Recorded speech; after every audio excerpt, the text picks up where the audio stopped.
अस्सलाम वालेकुम, welcome back to my YouTube channel Urdu with Afshi. आज मैं आपके सामने लेकर आ रही हूँ जमात दाहम का कोर्स जो हम ख़त्म करने जा रहे हैं 2 माह के अंदर अंदर। जो मेरे पास बुक है वो है नेशनल बुक फाउंडेशन।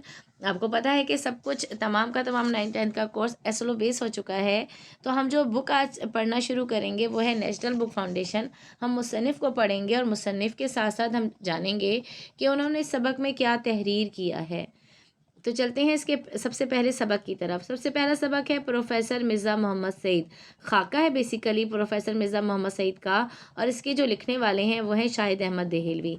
तो प्रोफेसर मिर्ज़ा मोहम्मद सईद का खाका पढ़ने से पहले हम जान लेते हैं शाहिद अहमद देहलवी के तारुफ़ के बारे में। शाहिद अहमद देहलवी दिल्ली में पैदा हुए। इनके वालिद का नाम मौलवी बशीरुद्दीन था। वो नामवर अदीब और नावल निगार मौलवी डिप्टी नज़ीर अहमद के पोते थे। इब्तदाई तालीम अलीगढ़ और इसके बाद अरबिक स्कूल दिल्ली से हासिल की। एफसी कॉलेज लाहौर से एफएससी का इम्तिहान पास करने के बाद मेडिकल कॉलेज में दाखिला ले लिया, मगर मेडिकल की तालीम से जल्द ही तबीयत उकता गई और दिल्ली चले गए, जहाँ मिशन कॉलेज से अंग्रेज़ी अदबियात में बीए ऑनर्स किया। इसके बाद एमए फ़ारसी में दाखिला लिया। 1930 में दिल्ली में अदबी रिसाले साकी का इजरा किया। साकी का जो लफ्ज़ आ रहा है ये रिसाले के लिए है। अदबी रिसाला साकी का इजरा किया, जो क़याम पाकिस्तान के बाद 1947 ता 1967 कराची से शाया होता रहा। 1963 में हुकूमत ने इन्हें सदारती तमगा बराए हुस्ने कारकर्दगी से नवाजा। ये यहाँ लाइन अंडरलाइन कर लीजिएगा कि 1963 में हुकूमत पाकिस्तान ने इन्हें सदारती तमगा बराए हुस्ने कारकर्दगी, ये इनको एक तमगा मिला, उससे नवाजा। शाहिद अहमद देहलवी एक खाका निगार और मुतरज्जिम कहते हैं तर्जुमा करने वाले को। मुतरज्जिम के तौर पर इन्होंने शोहरत हासिल की थी। वो माहिर मौसीकी और गुलकार भी थे। माहिर मौसीकी के आलात का जानना, गुलकार गाना गाना। अहमद के नाम से रेडियो पाकिस्तान कराची के लिए उन्होंने मौसीकी भी तरतीब दी और गाया भी, यानी कि मौसीकी भी उसकी तरतीब दी है और उसको गा के बताया भी है। उनकी नस्ल में ज़ुबान का सही इस्तेमाल, मुहावरों को बरतने का ख़ास सलीका नज़र आता है। उनकी इबारत रंगीन और ज़ोर तख़य्युल से शौक़ व शगुफ्ता होती है। इनकी अहम किताबों में गंजीना गौहर, बज़्म खुशनफ़सा, धान का गीत, दिल्ली की बिपता और उजरा दयार वग़ैरह शामिल है। अब हम चलते हैं सबक की तरफ। सबक था हमारे पास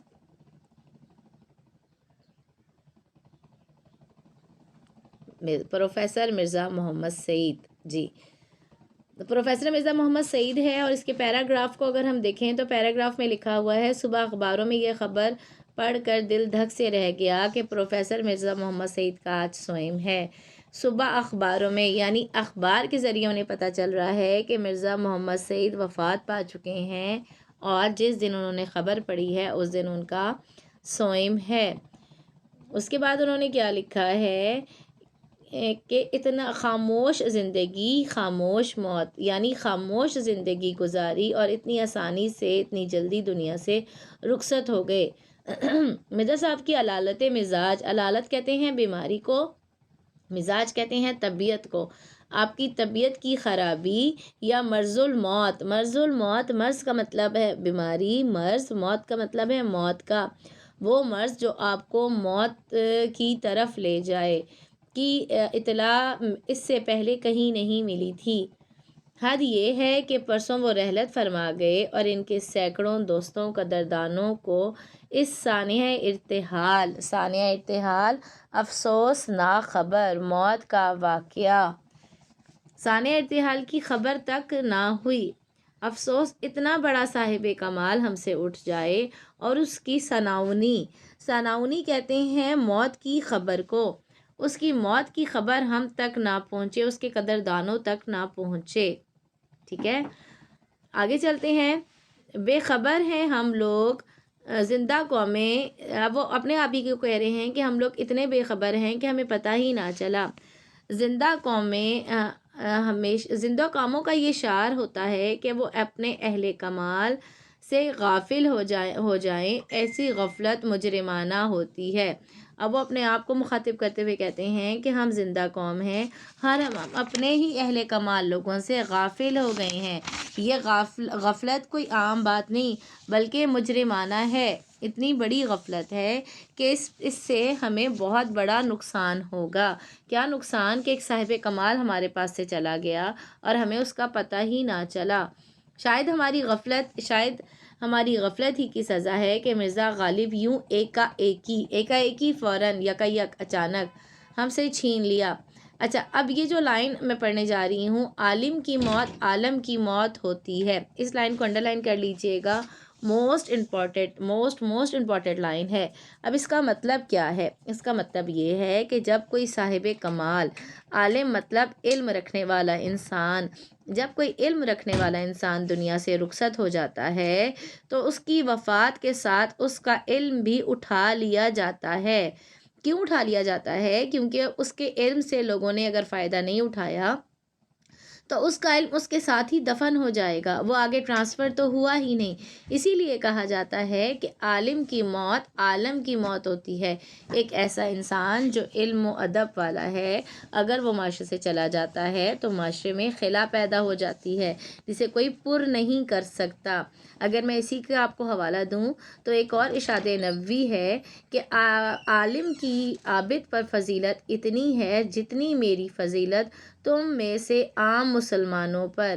یعنی اگر کوئی عالم ہے اور اس کو عابد پہ فضیلت دی گئی ہے، کیونکہ عابد جو عبادت کر رہا ہے وہ تو اس کی اپنے حد تک محدود ہے، اپنی ذات تک محدود ہے، لیکن جو عالم ہے اس کا علم اپنے تک محدود نہیں ہے بلکہ وہ علم آگے ٹرانسفر ہوتا چلا جا رہا ہے۔ آگے چلتے ہیں۔ ابھی ہم کو اس کا اندازہ نہیں ہو سکا کہ مرزا صاحب کے رخصت ہو جانے سے ہمارا کتنا بڑا نقصان ہو گیا ہے۔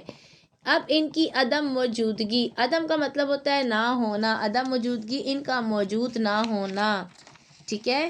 اب آگے چلتے ہیں۔ ان کی عدم موجودگی رہ کر ہمیں ان کی یاد دلائے گی اور وقت کے ساتھ ان کی جدائی کا گھاؤ بڑھتا چلا جائے گا۔ گھاؤ کہتے ہیں زخم کو، جیسے جیسے وقت گزرتا چلا جائے گا ان کی کمی بہت شدت سے محسوس ہوتی چلی جائے گی۔ مرزا صاحب بہت ہی خاموش کام کرنے والوں میں سے تھے، یعنی اتنے خاموش کہ خود ان کے زمانے کے اکثر لوگ بھی ان کے علمی اور ادبی کارناموں سے واقف نہیں ہوئے، یعنی کہ وہ صرف اور صرف اپنے کام سے کام رکھتے تھے۔ یہی وجہ ہے کہ ان کے زمانے کے لوگ بھی ان کے ادبی کارناموں سے واقف نہ ہو سکے۔ دراصل خود